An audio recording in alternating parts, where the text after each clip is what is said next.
There is a line between drama and whimsy that can be difficult to tread, but it can be done, and done well. For example, on the one hand, Rayman 2 tells the dark tale of a hero fighting back against tyrannical invaders who have attacked and enslaved the population of an entire world. But on the other hand, it's also a story about robot pirates in flying wooden ships. They do not need to be explained or rationalised, they simply are. Cold, emotionless robots, rocking the full buccaneer regalia and looking cool as hell doing it. The gloriously absurd duality permeates every element of this game. For the majority of the 19 levels, this is a very direct 3D platformer, one that prioritises forward direction and narrative via game design. However, on the odd glorious occasion, it becomes an action-based flight simulator. And yet the transition feels so natural and seamless. This is nowhere near the common accusation I see all the time of platform bloat. It's a common complaint from developers that designing a fully realised three-dimensional world is hard. That what was easy and worked well in 2 dimensions takes 10 times as much effort to translate into 3.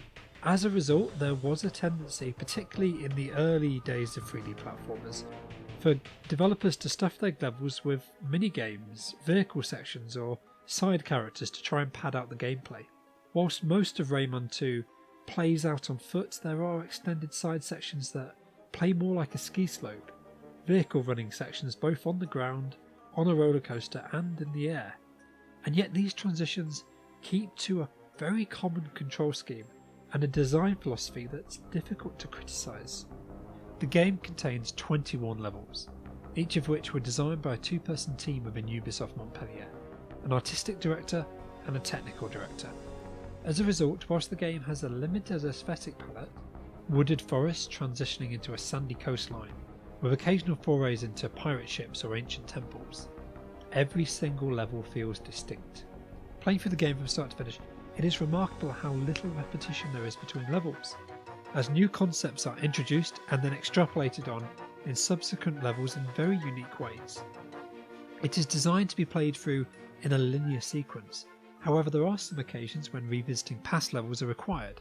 For example, near the start of the 3rd level, players can veer to the left and find a very creepy path that is barred by a strange looking creature ripped straight out of your nightmares. This guardian warns you away, saying none can pass who do not know the name of this place. Or 4 levels later, you come across Clive, a friendly NPC who is looking ill and tells Rayman the cure for his ailment is in the Cave of Bad Dreams. This brief backtracking is the only time it's explicitly required to progress, but anyone prepared to explore the game's secrets will find a small but significant links where it's possible to move between levels and find hidden secrets and paths not accessible from the original playthrough. This makes the world of Rayman 2 feel incredibly tight and interconnected. When it does stray from normality, however, the game does so with aplomb. There are levels set within active volcanoes, on board exploding pirate ships, within a living nightmare, and yet the most creepy is exploring an underground temple covered in wriggling deadly vines. To combat these threats, Rayman will slowly evolve with an increasing power set, the most significant of which is the evolving friendship between the player and the walking shells. Around the same time you meet Clive, you are also introduced to these strange contraptions, literal walking bombs, that the pirates have set loose to act as guards of their facilities. These shells act and behave a little like wild animals, and they will charge at any trespasser on sight. However, if Rayman can avoid one for long enough, it will tire and then can be mounted like a horse and ridden. Riding a shell transforms this platform into an adrenaline-fueled rush to the finish line, as you are riding a literal bomb and the slightest collision will cause it to explode. Several types of shells are encountered throughout the game, culminating in a final meeting aboard Admiral Razorbeard's prison ship.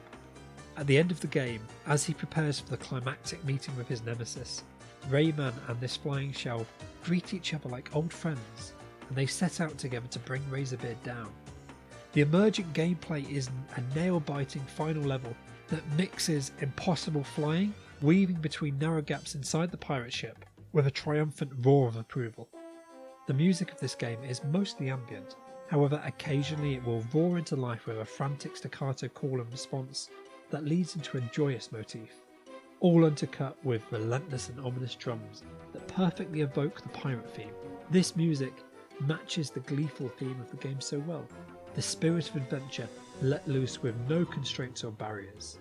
This game was clearly a work of passion for the developers, who put everything they had into creating one of the most accomplished pre-millennium 3D platformers in existence. One of the most memorable levels of the game shows the fusion of ideas perfectly. The Precipice is an area perfectly defined by its name. It is almost entirely set on a creaking wooden platforms, skirting the edge of giant cliffs overlooking the sea. As Rayman descends this narrow walkway, Razorbeard orders an all-out assault from his robots to bring him down. Throughout the level you are continuously assaulted, both by an unending bombardment of mortars and shells from above, but also the collapsing platforms you are standing on, giving way beneath the assault. As you progress, the music ramps up, the sky darkens, and you descend to find that the ocean has ripped up into a deadly frenzy to welcome your passing. One wrong move, and you'll fall, and it's all over. Or rather, it would be. Only Rayman 2 had a level of foresight rare in video games designed before the millennium, in that it was incredibly forgiving about player death. A death is equivalent to a quick checkpoint restart and an incremental health drop. Although it is possible to fail a stage if your health drains completely, there are only a few points where this is likely, as the game is rather forgiving in offering health in the form of green lums throughout the adventure.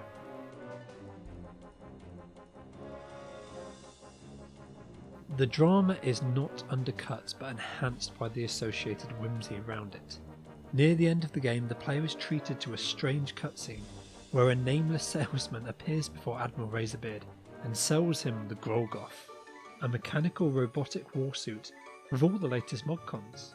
In his sales pitch, he exclaims it can kill, crush, destroy, torture, and even pull ears.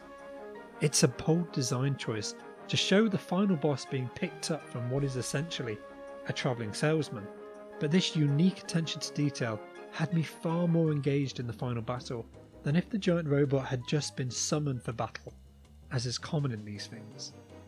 The attention to detail matters, and the cold robotic hatred on Razorbeard's face as he imagines wreaking revenge on the one man who has turned the tide against his invading empire is all the justification you need for completing the job and bringing him down. I cannot underemphasize how painful most video game franchises found the transition from two-dimensional pixel graphics to full 3D. Perhaps because the original Rayman was so late in the day, 2D platformers were already a rare beast when it was released on the Sony PlayStation. The team had time to see how other platform mascots were adjusting to the transition before they even began work. Certainly, no one else managed this transition with as much aplomb as Ubisoft Montpellier did. For everyone else, I think it's fair to say that things that worked using sprites, that were designed using an artistic vision there, often lost their charm whilst transitioning to a polygonal graphic engine. Sometimes it was the graphics.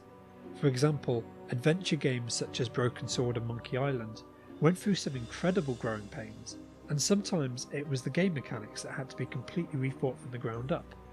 The transition was perilous, arguably one that the Sonic franchise has been reapproaching ever since Sega stepped him off the Mega Drive, and it's why Nintendo was hailed for seeming so effortless in the way that they reappropriated both their Mario and Zelda franchises onto the Nintendo 64. However, the distinction between 2D Mario and 3D Mario is significant, to the point where they have almost acted like entirely separate franchises ever since.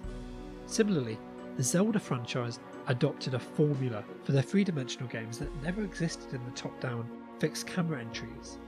All of this indicates that the difference inherent in this extra dimension is impossible to overcome, that it necessitates a complete rewrite of any game concept to survive.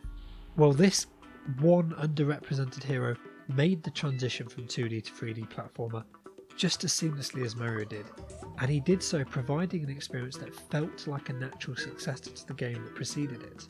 This franchise effortlessly stepped up to the plate to provide an experience that challenges the hailed platforming behemoths such as Mario, Sonic and Crash Bandicoot, and showed all of them up. That game hailed from the imagination of Michel Ancel. Rayman 2: The Great Escape was a critical darling when it was released, and considered one of the most incredible feats of game design and vivid execution on the platforming genre has ever seen.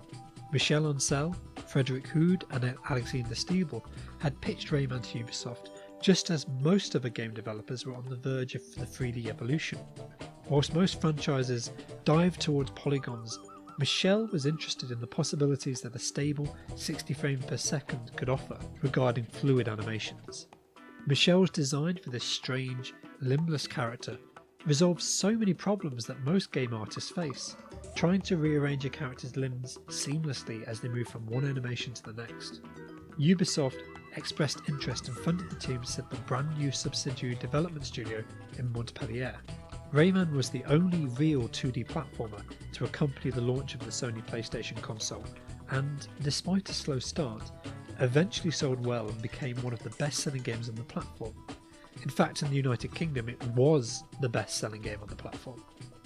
Rayman 2 took this character and showed that he could step into the third dimension with relative ease, retaining almost all of the gameplay mechanics in one form or another and adding an exciting narrative to drive the adventure forwards.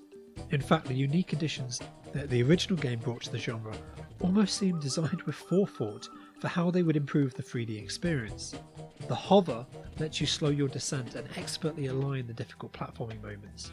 Rayman can also latch onto edges and pull himself up, so there's no requirement to be absolutely precise in your controls. You have a little wiggle room for every error. Rayman no longer shoots his fists but little balls of light, however, this feels like a natural extension to the combat on the original game.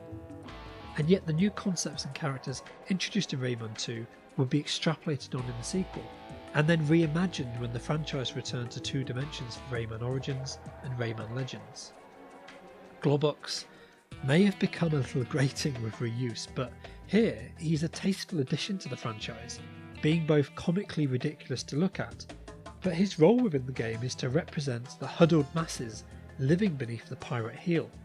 In your brief moments of interaction, he acts almost like a real character, demonstrating real bravery when he rescues Rayman from the pirate prison, then becoming a target to rescue when his children realise he's been captured. Globox runs from combat and huddles in fear if the pirates approach, and then is mourned for by his wife when he and their children are captured again and their children set to work in the pirate mines. It looks and feels like comic relief, but there is a real heart and empathy in the Globox portrayed here that would never return. In summary, all of the Rayman sequels have something to offer, but arguably none of them make a cohesive a single package as Rayman 2, as they focus on the absurdity to the exclusion of everything else. Ubisoft knew they had a hit on their hands, and the game was released initially for the N64, PC and Dreamcast, before being ported to both the PlayStation 1 and 2, the Nintendo DS, and then almost a full decade after the original release, the Nintendo 3DS. These later ports, though, were fairly direct transitions with little remastering or improvements added to the aging game, so with changing expectations from players, reviews became steadily less impressive. However, I would argue that, as a retro title, there is still a lot to love about Rayman 2. It has some elements that are rarely surpassed, and compared to most action platforms of the time, there are no loose controls, aggravating camera moments, or sudden difficulty spikes to throw you off. On the 18th of September 2020, Michel Ancel, the senior creative director and co-founder of Ubisoft Montpellier, announced his retirement from the video game industry. By sheer coincidence, on the 17th of October 2020, I had finished reconnecting my Dreamcast to my television and embarked on my first playthrough in over 15 years of what I consider his greatest masterpiece, and immediately I knew what my next video had to be. Though it's clearly a product of its time graphically, it's still as riveting to play through now as it was upon release, and a peerless early 3D platform.